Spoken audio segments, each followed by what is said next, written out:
YouTube ওয়াইটি স্টুডিওতে এমন কিছু সেটিং রয়েছে, যদি আপনি এগুলো সঠিকটা চালু করেন এবং ভুলটা আপনি অফ করে দেন, তাহলে আপনার চ্যানেল, ভিডিও এবং কি মনিটাইজ এইগুলো কিন্তু আরো শক্তিশালী কিন্তু হবে।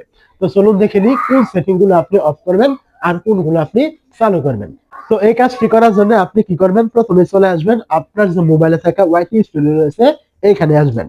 আসার পরে আপনি কি করবেন, এখান থেকে দেখবেন উপরে কর্নার এরকম ছোট্ট করে একটা প্রোফাইল আইকনের মতো আছে, আপনি এখানে ক্লিক করবেন। এই জায়গায় ক্লিক করার পরে এখান থেকে আপনি দেখতে পাবেন সেটিং নামে একটি অপশন এখান থেকে দেওয়া আছে, আপনি এখানে ক্লিক করবেন।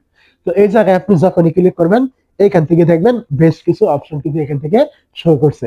তো আমি কিন্তু এক এক করে আপনাকে এখান থেকে প্রত্যেকটা বিষয় দেখাবো, অবশ্যই ভিডিওটা আপনি স্কিপ করবেন না। তো এখান থেকে আপনি প্রথমে পেয়ে যাবেন, দেখতে পাচ্ছেন পুশ নোটিফিকেশন নামে একটা অপশন, আপনি কি করবেন এখানে ক্লিক করবেন। এই জায়গায় ক্লিক করার পরে এখান থেকে কোন বিষয়গুলো রয়েছে এগুলো আপনাকে এত বিস্তারিত আমি না বলি, তাহলে ভিডিওটা লম্বা হবে। তো কোনটা আপনি চালু করবেন কোনটা অফ করবেন এটা আমি আপনাকে বলে দিচ্ছি। তো এইখান থেকে দেখতে পাচ্ছেন প্রথমে রয়েছে এই যে বিষয়গুলো আপনি এখান থেকে দেখতে পাচ্ছেন চালু করা, এই প্রত্যেকটা এখান থেকে চালু করা আছে কিনা এটা আপনি এখান থেকে ভালোভাবে খেয়াল করে নিন। যদি এখান থেকে কোনো বিষয় আপনার এখান থেকে অফ করা থাকে অবশ্যই আপনি এগুলো সবগুলো চালু করবেন। তো তারপরে আপনি এখান থেকে দেখতে পাবেন এই যে কমেন্ট নামে একটা অপশন এখান থেকে দেওয়া আছে, আপনি এখানে ক্লিক করবেন। এই জায়গায় ক্লিক করার পরে অবশ্যই এখান থেকে আপনার এই দেখতে পাচ্ছেন এখান থেকে যেখানেই সিলেক্ট করা থাকুক অবশ্যই এখান থেকে অল লেখা রয়েছে, আপনি এখান থেকে ক্লিক করে সিলেক্ট করবেন। এটা সিলেক্ট করলে সবাই আপনার ভিডিওতে কমেন্ট করতে পারবে। তো অবশ্যই এটা দিয়ে দিবেন, এটাই সঠিক নিয়ম।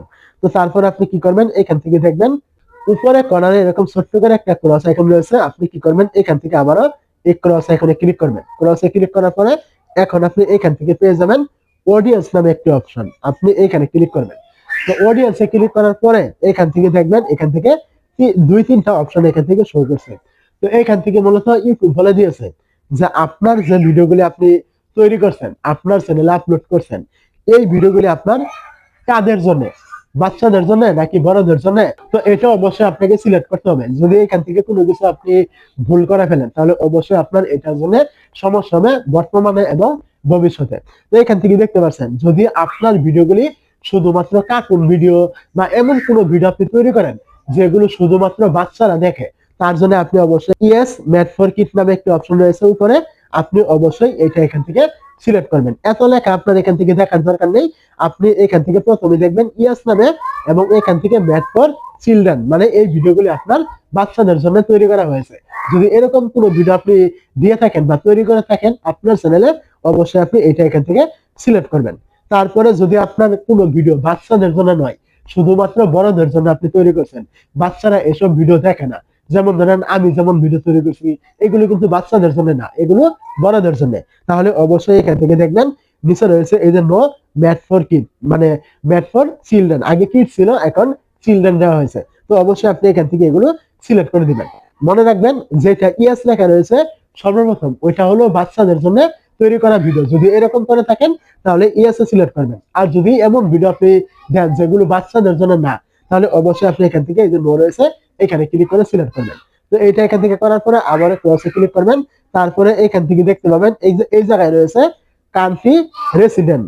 তো আপনি কি করবেন, এই জায়গায় একটা ক্লিক করবেন। এই জায়গায় ক্লিক করার পরে অবশ্যই আপনি যে দেশে বসবাস করেন আপনার ওই দেশটা সিলেক্ট করবেন। তো অবশ্যই যদি অন্য কোনো দেশ সিলেক্ট করেন তাহলে কিন্তু আপনার মনিটাইজ কিন্তু নাও হতে পারে, এমন অনেক দেশ রয়েছে যেগুলোতে মনিটাইজ অ্যাভেলেবেল না। তো এখন আপনি যদি ভুলবশত ওইরকম কোনো দেশ সিলেক্ট করে দেন তাহলে কিন্তু আপনি মনিটাইজ পাবেন না। তো আপনি যে দেশে রয়েছেন অবশ্যই ওই দেশটা এখান থেকে সিলেক্ট করবেন। তারপরে এখান থেকে ব্যাগে চলে আসবেন। তারপরে এখান থেকে দেখতে পাচ্ছেন নিচে রয়েছে ক্লিপ নামে একটি অপশন এবং এটা এখান থেকে চালু করা আছে। তো যদি আপনি এটা এখান থেকে অফ করে দেন তাহলে কি হবে, তাহলে আপনি যে ভিডিওগুলো আপলোড করবেন এই ভিডিওগুলির ক্লিপ কেউ ব্যবহার করতে পারবে না। যদি করে তাহলে তাদের এখানে কপিরাইট হবে বা ইউটিউব নানা রকম ইস্যু তাদেরকে দিয়ে দিবে, এরকম আর কি। আর যদি আপনি বলেন যে এটা চালু করা থাক, আপনার ভিডিও ক্লিপ বা আপনার ভিডিওর বিভিন্ন রকমের জিনিসপত্র অনেকে ব্যবহার করতে চাই, করতে পারবে, কোনো সমস্যা নেই, আপনি এটা এখান থেকে চালু করতে পারেন, অফ করতে পারেন, এখানে আর কোনো কিছু বলার নেই। তো মূলত এখান থেকে আমি আপনাকে যে সেটিং গুলো দেখালাম একটি চ্যানেলের জন্য খুবই কার্যকারিতা, আপনি এগুলো সবকিছুই সঠিকভাবে করে নেবেন, তারপর আপনি আপনার চ্যানেলে কাজ শুরু করবেন। আশা করি আপনি এখান থেকে ভালো কিছু করতে পারবেন।